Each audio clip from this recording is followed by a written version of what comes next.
എൻ്റെ പേര് റൂബിൾ. ഞാൻ കോട്ടയം ജില്ലയിലെ മണിമലയിൽ നിന്ന് വരുന്നു. ഞാൻ കഴിഞ്ഞ 2021 നവംബർ 4-ാം തീയതിയാണ് ഉടമ്പടി എടുത്തത്. എൻ്റെ ഉടമ്പടിയിലെ ആദ്യ നിയോഗം എന്ന് പറഞ്ഞാൽ ഞാനൊരു നേഴ്സാണ്. OET എന്നുള്ളൊരു സ്വപ്നം കൊണ്ടാണ് ഞാനിവിടെ ഉടമ്പടി എടുക്കാൻ വന്നത്. നിർഭാഗ്യവശാൽ എനിക്കൊന്നും അയർലൻഡ് സ്കോറാണ് കിട്ടിക്കൊണ്ടിരിക്കുന്നത്. അപ്പം എൻ്റെ ചേച്ചിമാർ UK യിലായിരുന്നുകൊണ്ടും എനിക്ക് UK ക്ക് പോകണമെന്നുള്ള ആഗ്രഹം കൊണ്ടും ഞാൻ വീണ്ടും OET എഴുതി. അങ്ങനെ ഒരു പ്രാവശ്യം ഞാൻ അച്ഛൻ്റെ അടുത്ത് ബ്ലെസ്സിങ്സ് വാങ്ങിക്കാൻ വേണ്ടി വന്നു. എനിക്ക് 2 മക്കളാണുള്ളത്. ഇതെൻ്റെ മൂത്ത മോനാണ്. ഇളയ മോനും ഹസ്ബൻഡുമായിട്ടാണ് ഞാൻ വരുന്നത്. അന്ന് അച്ഛൻ ബ്ലെസ്സിങ്സ് വന്നു. അത് കഴിഞ്ഞിട്ട് അച്ഛൻ എൻ്റെ മുഖത്തോട്ടിങ്ങനെ നോക്കുമ്പോൾ ഞാൻ പറഞ്ഞു, അച്ഛാ എനിക്കൊരു മോനും കൂടെ ഉണ്ടെന്ന് പറഞ്ഞു. അപ്പം അച്ഛൻ എന്ത് ചോദിച്ചാൽ എൻ്റെ നോക്കി ചോദിച്ചു, മോൻ സംസാരിക്കുമെന്ന് ചോദിച്ചു. ഞാൻ പറഞ്ഞു സംസാരിക്കും. എന്നിട്ട് അച്ഛൻ എൻ്റെ നോക്കി ചിരിച്ചിട്ട് ഒരു കാശ് രൂപ എൻ്റെ തന്നു. എന്നിട്ട് പറഞ്ഞു, എപ്പോഴും മോൻ്റെ കഴുത്തിൽ ഇത് ഇടണം. അങ്ങനെ ഞങ്ങൾ വീട്ടിൽ ചെന്ന് കഴിഞ്ഞിട്ട് നോക്കുമ്പം ഇവൻ എൻ്റെ മടി വന്ന് കിടന്നു. കൊച്ചു വന്നിട്ടില്ല, സ്കൂളിൽ പോയേക്കുമായിരുന്നു. അപ്പോൾ അവൻ്റെ ചെവിക്കകത്തൊരു പുഴു ഉണക്കത്തെ ഒരു സാധനം കണ്ടു. അപ്പോൾ എല്ലാവരും പറഞ്ഞു അന്ന് അവന് നല്ല കോൾഡുണ്ട്, അതുകൊണ്ടായിരിക്കാം എന്ന് പറഞ്ഞെങ്കിലും ഞങ്ങൾ വൈകിക്കാതെ ഹോസ്പിറ്റലിൽ കൊണ്ടുപോയി. ഹോസ്പിറ്റലിൽ ചെന്നതിനും ഡോക്ടർ പറഞ്ഞതൊരു പ്ലാസ്റ്റിക്കിൻ്റെ പീസാണ്, ഞാൻ എടുക്കാമെന്ന് പറഞ്ഞു. അങ്ങനെ ഡോക്ടർ ഒരു ഫോസപ്സ് ഇട്ടു. അത് ചെവിക്കകത്തോട്ടും അത് പെട്ടെന്ന് താഴേക്ക് പോയി. അപ്പം ഡോക്ടർക്ക് പേടിയായി. ഡോക്ടർ പറഞ്ഞു, നിങ്ങൾ എത്രയും വേഗം മെഡിക്കൽ കോളേജിൽ കൊണ്ടുപോകണം, അവൻ ചെറിയ കുട്ടിയാണ്, അവൻ്റെ കേൾവിക്ക് ഇത് വളരെയധികം ബാധിക്കും, ഞാൻ നിങ്ങളെ റെഫർ ചെയ്യുവാന്ന് പറഞ്ഞു. ഞങ്ങൾ പെട്ടെന്ന് അടുത്ത ഹോസ്പിറ്റലിൽ കൊണ്ടുപോയി. അവിടെ ചെന്നപ്പോഴും ഡോക്ടർ പറഞ്ഞു ഇത് എനിക്ക് എടുക്കാൻ പറ്റും. പക്ഷേ അന്നേരത്തേനും മോൻ വളരെയധികം പേടിച്ചു, അവൻ അങ്ങ് കരയാൻ തുടങ്ങി. വീണ്ടും ഈ സാധനം താഴേക്ക് പോയിക്കൊണ്ടിരുന്നു. അവരും പറഞ്ഞു നിങ്ങൾ പെട്ടെന്ന് മെഡിക്കൽ കോളേജിൽ കൊണ്ടുപോകണം. രാത്രി 11:30 സമയമായി. അപ്പം ഡോക്ടേഴ്സ് ഒന്നുമില്ല. ഞങ്ങൾ അടുത്ത ഹോസ്പിറ്റലിൽ ചോദിച്ചു. അപ്പോൾ അവർ പറഞ്ഞു ENT ഓൺ കോളുണ്ട്, നിങ്ങൾ വരാൻ പറഞ്ഞു. ഞങ്ങൾ കൊച്ചിനെയും കൊണ്ട് അവിടെ ചെന്നു. അവിടെ ചെന്നപ്പം ഡോക്ടർ പറഞ്ഞു നിങ്ങൾ വെളിയിൽ നിൽക്കുക, ഞങ്ങൾ നോക്കട്ടെ എന്ന് പറഞ്ഞു. കൊച്ചിൻ്റെ കരച്ചിൽ മാത്രം ഞങ്ങൾക്ക് കേൾക്കാം, വേറെ ഒന്നും കേൾക്കാൻ പറ്റുന്നില്ല.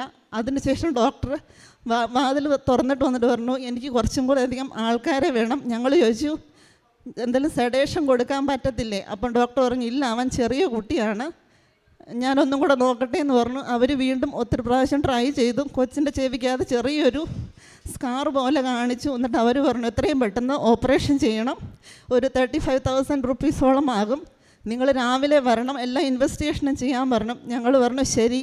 അപ്പോൾ ഹസ്ബൻഡ് പറഞ്ഞു നമുക്ക് വീട്ടിലോട്ട് പോകാം. അന്നേരത്തിന് രാത്രി 2 മണിയായി. നമുക്ക് നാളെ ഒന്നും കൂടെ വരാമെന്ന് പറഞ്ഞു. ഞങ്ങളങ്ങനെ വീട്ടിലോട്ട് പോകുന്ന വഴിക്ക് ഒരു ENT ഹോസ്പിറ്റൽ കണ്ടു. അപ്പം ഞങ്ങളങ്ങനെ വീട്ടിൽ ചെന്നു. തിരിച്ചെന്നോട് പറഞ്ഞു നീ മാതാവിൻ്റെ തൈലം എടുത്ത് കുഞ്ഞിൻ്റെ ചെവിക്കകത്ത് ഒഴിക്കാൻ പറഞ്ഞു. ഒഴിച്ചു. പ്രത്യക്ഷീകരണ പ്രാർത്ഥന ചൊല്ലി. ഉടമ്പടി കാശിരോ ഞങ്ങളവൻ കിടക്കുന്ന സൈഡിൽ വെച്ചു. പിറ്റേ ദിവസം രാവിലെ ആ ഹോസ്പിറ്റലിൽ ബുക്ക് ചെയ്തു. അപ്പോൾ ഡോക്ടർ പറഞ്ഞു പോരെ നിങ്ങൾ വരാൻ പറഞ്ഞു. ഞങ്ങൾ അവിടെ കൊച്ചിനെ കൊണ്ട് അവിടെ ചെന്നു. അപ്പോൾ അവർ ഒരു വളരെ പ്രായം കുറഞ്ഞൊരു യങ് ലേഡിയായിരുന്നു. അപ്പോൾ അവരിങ്ങനെ നോക്കിയിട്ട് പറഞ്ഞു ഇത് എല്ലാ ഹോസ്പിറ്റലും പറഞ്ഞ പോലെ തന്നെ പറഞ്ഞു നിങ്ങളുടെ കൊച്ചിൻ്റെ കേൾവിശക്തി പൂർണ്ണമായും നഷ്ടപ്പെടും, പക്ഷേ ഞാനൊന്ന് ട്രൈ ചെയ്യാം, നിങ്ങൾ ഒന്ന് നോക്ക്, കൊച്ച് കോപ്പറേറ്റീവ് ആണെങ്കിൽ എങ്ങനെയും എടുക്കാമെന്ന് നോക്കട്ടെ എന്ന് പറഞ്ഞു. അപ്പം അച്ഛൻ തന്ന കാശുരൂപം ഇവൻ്റെ കഴുത്തിൽ ഞങ്ങൾ ഇടിച്ചിട്ടുണ്ട്. ഞങ്ങളുടെ ഉടമ്പടി കാശുരൂപം ഞങ്ങളുടെ കയ്യിലുണ്ട്. അപ്പം ഞാൻ പറഞ്ഞു മാതാവേ ഇതിവിടെ തീരണം, ഞങ്ങൾക്ക് വേറെ എങ്ങും പോകാൻ പറ്റത്തില്ല ഇവനെ കൊണ്ട്. അങ്ങനെ ഇവൻ ഭയങ്കരമായിട്ട് റെസ്റ്റ്ലെസ്സായി. ഡോക്ടർ വന്നിട്ട് അവനോട് സംസാരിക്കാൻ തുടങ്ങി. കുറേയധികം കാര്യങ്ങൾ പറഞ്ഞു. എന്നിട്ട് ഡോക്ടർ പറഞ്ഞു മോനെ നിൻ്റെ പ്രായത്തിലുള്ളൊരു മോന് എനിക്കുണ്ട്.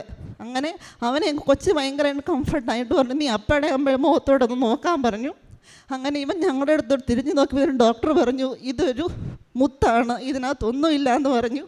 പരിശുദ്ധ അമ്മയുടെ അനുഗ്രഹത്താൽ ഓപ്പറേഷൻ വേണം എന്ന് പറഞ്ഞ സംഭവം ഒരു മുത്തായിരുന്നു. എങ്ങനെ പിള്ളേർ കളിച്ചപ്പം പോയതായിരുന്നു, ഒരു കുഴപ്പമില്ലാതെ ഇന്ന് ഞങ്ങളുടെ കൂടെ ഞങ്ങളുടെ മോനുണ്ട്. അവന് കേൾവിക്കും കുഴപ്പമില്ല, ഒന്നിനും കുഴപ്പമില്ല. പരിശുദ്ധ അമ്മ നൽകിയ അനുഗ്രഹത്തിന് ഒരുപാട് കൂടാനുകൂടി നന്ദികൾ പറയുന്നു.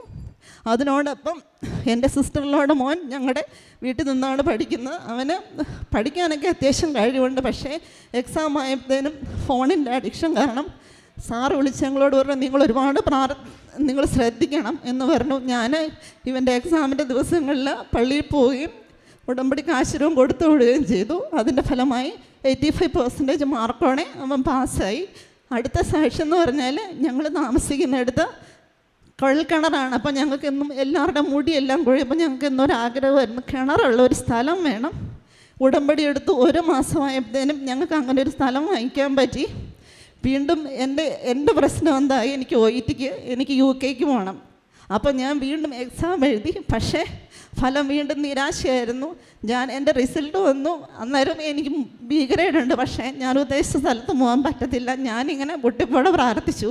അപ്പോൾ എല്ലാവരും എന്നെ കളിയാക്കാൻ തുടങ്ങി, നീ ഉടമ്പടി എടുത്തു, നിൻ്റെ കൂടുതൽ ഡിസ്കസ് ചെയ്യുന്ന എല്ലാവരും പാസ്സാകാൻ തുടങ്ങി, പക്ഷെ നിനക്ക് മാത്രം പാസ്സാകാൻ പറ്റുന്നില്ല. എന്ന് വെച്ചാൽ എനിക്ക് UK പോകാൻ പറ്റുന്നില്ല.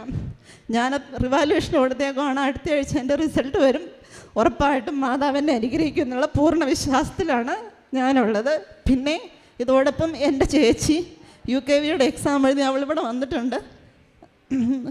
ഒറ്റ പ്രാവശ്യം ഉടമ്പടി എടുത്തുള്ള അവളുടെ ലാംഗ്വേജിൽ വളരെയധികം പോറാണ്. പരിശുദ്ധമ്മയുടെ സഹായത്താൽ അവളും അതിന് പാസ്സായി. പിന്നെ എൻ്റെ ഒരു ഫ്രണ്ട്, അവളൊരു അക്രൈസ്തവയാണ്, OET എക്സാമിൽ ഒരുപാട് ബുദ്ധിമുട്ടിട്ടുണ്ട്. ഇവിടെ ഞാൻ വന്ന് പ്രാർത്ഥിച്ച്, മാതാവ് എനിക്ക് കിട്ടിയില്ലെങ്കിൽ പോലും അവൾക്ക് കിട്ടണം. ഈ 27-ാം തീയതി അവൾ UK പോവാണ്. ഇത്രയധികം അനുഗ്രഹങ്ങൾ തന്ന മാതാവിന് കോടാനുകോടി നന്ദികൾ അർപ്പിക്കുന്നു.